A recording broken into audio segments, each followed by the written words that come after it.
Hey everybody, Akil Taylor here, back at it again with another video. I'd like to thank you guys for watching my videos. Thank you for your likes, your comments, and to my subscribers, thank you so much. I'm a new YouTuber trying to grow, so I greatly appreciate if you find the video informative or funny or whatever, to like the video, make some comments that will help, the algorithm, and most importantly, subscribe to my channel because I can only grow with your help. So guys, we have been hearing a lot about this Project 2025. So what I did was I did some research on Project 2025, and I found out that it was put out by the Heritage Foundation, a conservative think tank group that puts out these type of things every election cycle when it comes to presidents. They've been doing this since 1981, and it has worked for them because when a Republican president comes in who is highly conservative, they would push a lot of their agendas and try to get it passed. So what we're going to do in this video is we're going to go over Project 2025. I'm going to give you a little bit of a summary because it will be hours for me to go over it, and I'm not really going to do that. I'm going to give a summary. We're going to visit the website, and we're going to see what Project 2025 really is. So let's get to the website, guys. So as you can see, we're at the website right now, Project 2025. It's project2025.org. So it says Presidential Transition Project, building for conservative victory through policy, personnel, and training. Get the facts. So what we're going to do right here, I'm going to right click that, and we're just going to quickly read through this real quick. Project 2025 is a historical movement brought together by over 100 respected organizations from across the conservative movement to take down the deep state and return the government to the people. Its mandate for leadership, the Conservative Promise, published in April 2023, is a product of more than 400 scholars and policy experts from around the country. The book offers a menu of policy suggestions to meet our country's deepest challenges and put America back on track, including securing the border, finishing building the wall, and deport illegal aliens, which a lot of us agree that we need to secure the border. We need to finish building the wall. And come on, these illegal aliens is getting out of control. De-weaponize the federal government by increasing the accountability and oversight of the FBI and DOJ. I kind of don't understand what they mean by that, but we're going to continue. Unleash American energy production to reduce energy prices. Yes, I do feel that the Biden administration should have never stopped the pipeline from Canada. That right there should not have been done. But let's continue. Make federal bureaucrats more accountable to the democratic elected president and Congress. That's cool. Improve education by moving control and funding of education from DC bureaucrats directly to parents in state and local governments. Okay. Ban biological males from competing in women's sports. I definitely agree with that. So let's see what we have here. I'm going to open up this link as well. Well, let's go here and see the truth. All right, so let's go and continue. The truth about Project 2025. The left has spent millions fear-mongering about Project 2025. The left has spent millions fear-mongering about Project 2025. They did, because they're terrified of losing their power, and they should be. Project 2025 offers a menu of solutions to the border crisis, inflation, a stagnant economy, and rampant crime. It shows how we can take on China, fix our schools, and support families. But most importantly, it dismantles the uncountable deep state, taking power away from leftist elites and giving it back to the American people and duly elected president. Okay, so let's continue. Project, okay, we already kind of read a little bit about that. Project 2025 is not partisan, nor is it secret. Project 2025 does not speak to any candidate or campaign in any capacity. We are open book with our materials available online. So you do have materials available online, guys. You can read it online. This is what I'm doing right here for you guys. So here is the policy recommendations. All right, it says secure the border. So let's go through them real quick. Project 2025 policy reforms would end America's decades-long border crisis by thoroughly enforcing existing immigration laws, aggressively constructing a wall on our southern border, effectively identifying and rejecting fraudulent asylum claims, which is very, very important because there's so many people that talking about they filing for asylum. But let's be honest, they just coming to just come here. Restoring the remain in Mexico policy for people awaiting asylum claims. I agree with that. If you really, first of all, if you are filing for asylum, you're supposed to file for asylum in the very next country that you're going to. You're not supposed to just say, well, hey, I come from China and I went through South America to come to America and say, oh, I'm filing for asylum. What? Come on now. Right? Arresting, detaining, and removing of immigration violators anywhere in the United States. I definitely agree with that. Living in New York, I feel that they should have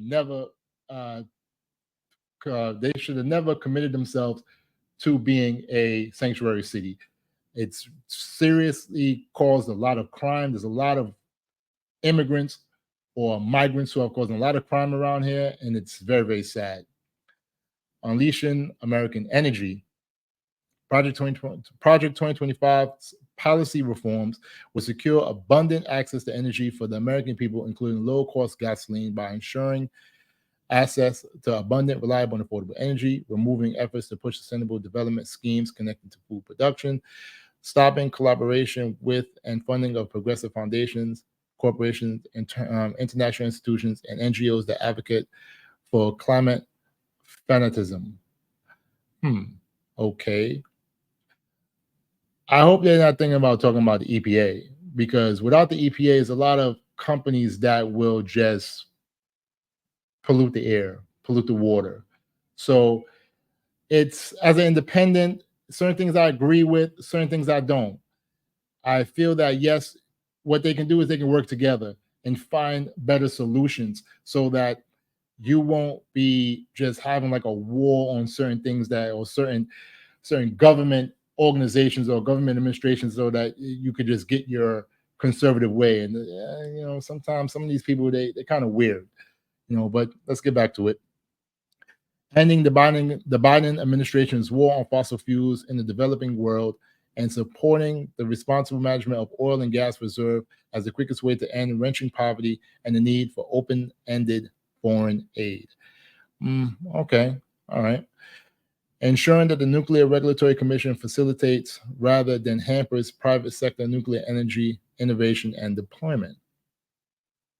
Well, nuclear energy has been around for a very long time, so I do feel that it needs to be regulated. All these things need to be regulated. It needs to be properly regulated.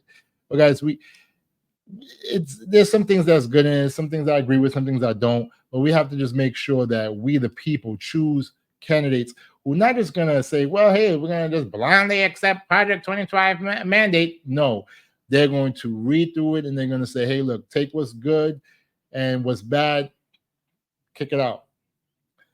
All right, de-weaponize the federal government and dismantle the deep state. Let's see. Will restore self-governance to the American people, firing supposedly unfireable federal bureaucrats. Well, okay, when they say firing supposedly unfireable federal bureaucrats, here's what I think. I feel that we, the people, should really think and fight for term limits for Congress and term limits for U.S. senators. Every politician should have term limits. Okay, because if you don't know, congressmen and congresswomen, they run every 2 years. Every 2 years they have to run. But the U.S. senators, do you know that they're in there for 6 years? So if you elect them, it's 6 years that they're in there. So I feel that what should happen is that congressmen and congresswomen can only be there for 6 terms. I mean, it's 12 years. And the U.S. senators can only be there for 2 terms, which is 12 years. If you do that, what will happen is this: you will have more new people coming in with new ideas and understanding of how the world is working, instead of some of these people who are dying in office. And I'm not saying that is wrong, but well, no, you know what? I am saying is wrong, because you should not have a career job. You have some people who are in Congress and the Senate for 40 years. That is outrageously crazy. Outrageously crazy. And what would that would do? That would allow us young people, especially us millennials, and even Gen Z, or whatever Generation Alpha, to come and say, hey, look, I have a chance to change something. Instead of you wondering how can you change anything when you got to deal with the same people who've been in there for 40 years. Come on, that's not going to work. That's not going to work for me. All right, so I agree with firing the supposedly unfireable, but I hope they understand that it's going to work. It's going to work against them as well. Fire some of these damn conservatives who don't give a damn about you. Fire the Democrats as well, and fire the Republicans as well. All right, closing wasteful and corrupt bureaus and offices. Okay, maybe eliminating woke propaganda at every level of government.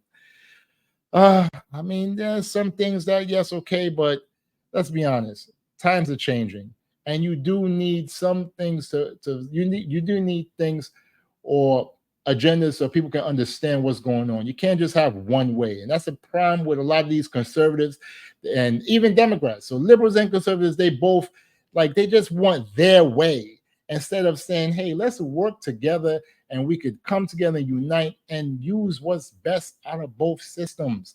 That's how I am. That's why I'm independent. I stopped voting for Democrat. I stopped voting for this Republican.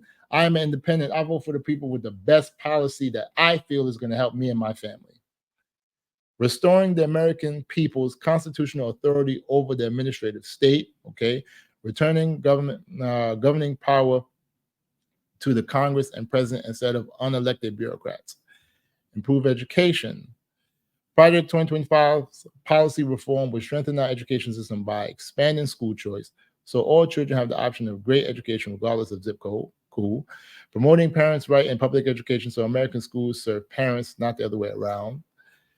Okay, so I'm gonna tell you guys something about that.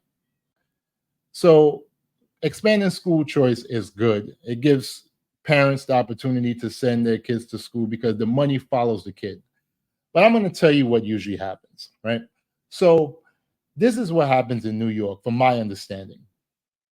Let's say a parent wants to put their child in a charter school. You have all these charter schools coming up, which is all cool and dandy. You have choices.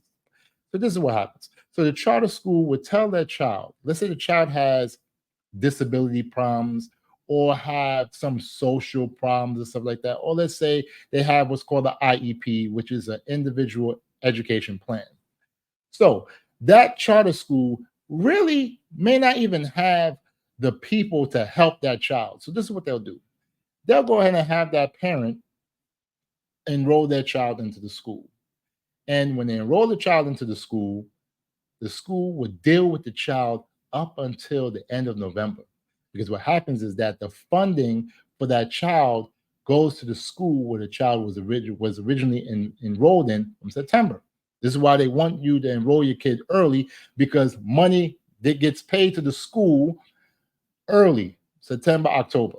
So now, what happens is once the money gets to the school, they'll figure out a way to kick that kid out.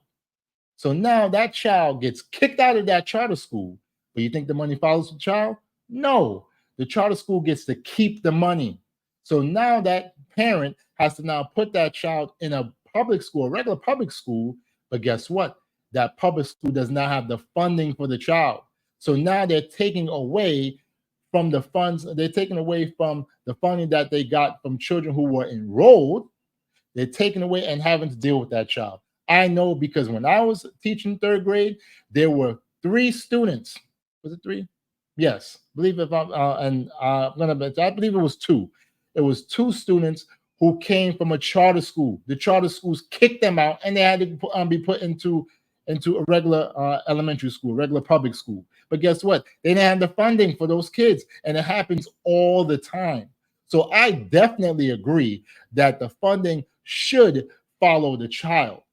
So I definitely agree with that, with what they're doing, so that we don't have to worry about, oh, these public schools don't have the money, because this is what's going on. And it's been going on for years. So parents, if you don't understand that, understand it now, that the money, once you enroll your kid, if your kid has some special needs or something like that, or they're going through a situation, let's say they're autism or Down syndrome, or let's say they have behavior problem, ADHD and stuff like that, you put your child in a charter school, that charter school is going to take your money and figure out a way to kick your child out, and then you're going to have to put your child in a public school. This is what happens in New York City. It happens all over New York City, and I see it. I saw it firsthand, and I said to myself, this is crazy, because the school I was working for really didn't have the funding to really take care of a lot of these kids. They couldn't hire a lot of people. So I was in a class, and yes, my classroom was small. I had about 16 students, but I had students who needed paras,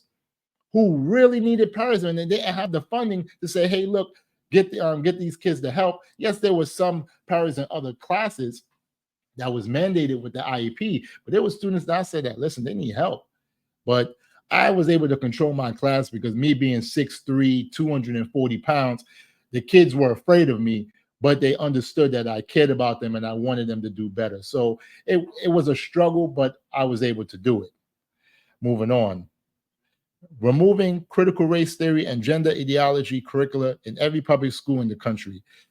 I don't know about that. The critical race theory thing, it's important for us to understand our history and to understand how race has affected the way we move and the way we do things. So I feel that removing it from every public school, no. How about this? Give schools the opportunity to say, hey, listen, is this something that you might want to teach? Cool, no problem. As an independent, I'm like, hey, listen, not a problem. And for parents, if you're in a school, if you have your kid enrolled in a school that's teaching something that you don't like, the curriculum that you don't like, or the curricula that you don't like, you would have the choice to remove your child, and whatever remaining money is with your child, you can bring that child into another school. You may not want to do that because the child made friends and everything. You may not want to do that, but that's just an idea that I feel that they should think about doing. And we'll see what happens. Returning education control to state and local governments. State and local governments already pretty much control education. They choose the curriculum that they want and stuff like that. Shifting some functions of the Department of Education to other departments, including Labor, Justice, and Commerce. Okay. Debunking the lies. Let's continue. So Project 2025 is a plan for from Trump. False. Yes, Trump really and truly, guys. I'm gonna tell you this. Trump did say that he kind of does not agree with Project 2025, but he has his base that he has to adhere to. So he's gonna say different things and stuff like that. But we'll see. Even liberal USA Today fact checkers have rated his claim as false. They wrote ambiguously that Project 2025 is an effort by the Heritage Foundation, not Donald Trump.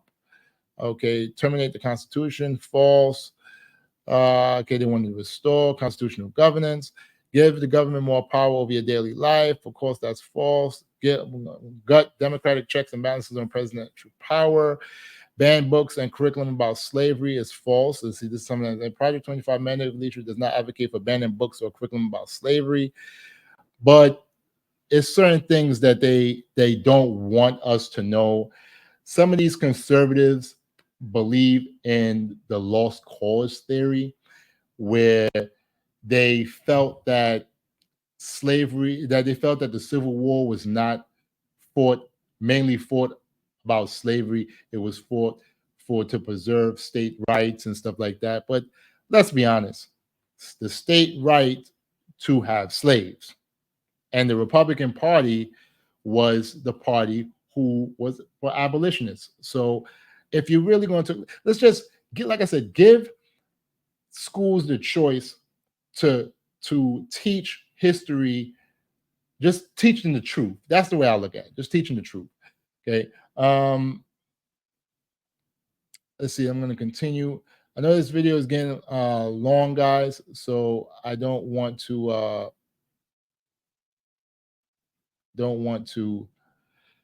continue going. So NDEI protections in government. Okay, mandate for leadership advocates for the end of. Oh, that's true.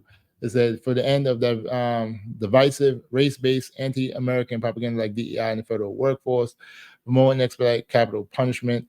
I agree with that. The appropriateness of capital punishment divides Americans and conservatives of goodwill. Project 2025 mandates for leadership calls for the enforcement of the federal death penalty where appropriate and applicable, and recommends a future presidential administration pursue the death penalty for the most heinous crimes, including those involving violence and the sexual abuse of children. True. unless Congress says otherwise through legislation. Military benefits and no-fault divorce. Okay, of course they're not going to do that because, you know, conservatives, they love marriage and stuff like that, marriage and family. And marriage equality. The legal recognition of same-sex marriage is not discussed in Project 25's mandate for leadership. Mandate calls for the protection of faith-based grant recipients who maintain support for the traditional definition of marriage. Mandate also supports conscious protection for those who do not wish to participate in same-sex marriages. Complete ban on abortions without exceptions. That's false ban contraceptives, ban IVF, condemn single mothers while promoting only traditional family, false outlaw pornography.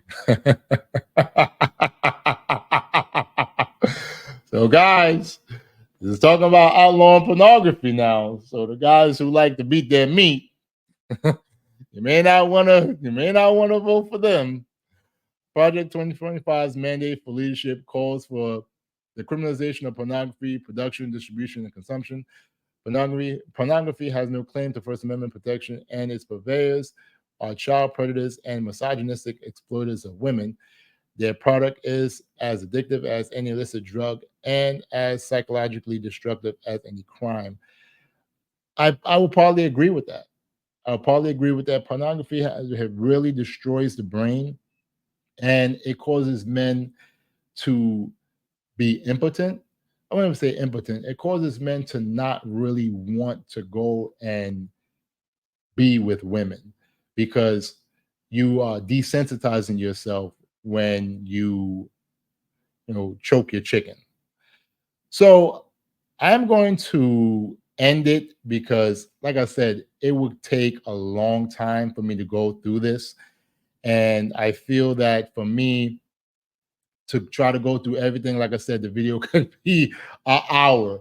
And then right now it's already 26 minutes. So I just wanted to give you guys a brief summary of what is in Project 2025. I will leave the link to the website in the description box. I will also leave the links to other things inside the website so that you can quickly just go to it and you can do some research yourself. If you guys want me to continue to make videos about Project 2025, let me know in the comment section because I will do that. You know, we can have that conversation. You can tell me how do you feel about it. I'll tell you how I feel about it. I personally think that as an independent, I feel that there's some good in it, but there's some things that can be a little bit sketchy. I'm not a full-blown Republican. I'm not a full-blown Democrat. I'm an independent. I like to look at the policies and see what's going on. I know that they have a liberal policy agenda that not want to say mimics what Project 2025 is, but they have put out something for their candidates as well. If you guys want me to review what they have, I forgot the organization that does it, but I can review it and I can give you guys a balanced approach on everything. Because I just don't want to give you guys one thing, but I want to give you guys a balanced approach on everything just so that you can understand what is going on out here, so you could be more of an informed voter and you could be able to understand both political parties much better than what they really want you to know. Because what they put on TV is one thing, but you have to do your own research and you have to make sure that you understand so that you can vote for your interest instead of against it. Well, guys, it's been a good video. It's one of the longest videos I ever made, but I felt like it was important to really kind of have a summary on Project 2025. I've been hearing about it a lot, and I felt that it was important for us to kind of understand it. It's so much to go through, and like I said, I'm going to leave the link in the description box for you guys to try to go over it, and we can figure it out and make some comments, make some talk, and have some dialogue together. Right? So, guys, I really appreciate it. You watching this video to the end. Thank you so much for being with me. I appreciate it if you found the video informative to like the video. I feel that if you can make some comments, that will greatly help me as well. But most importantly, subscribe to my channel for more videos like this. I'm a new YouTuber trying to grow, but I can only grow with your help. Thank you so much, guys. Take care. Be safe. Peace.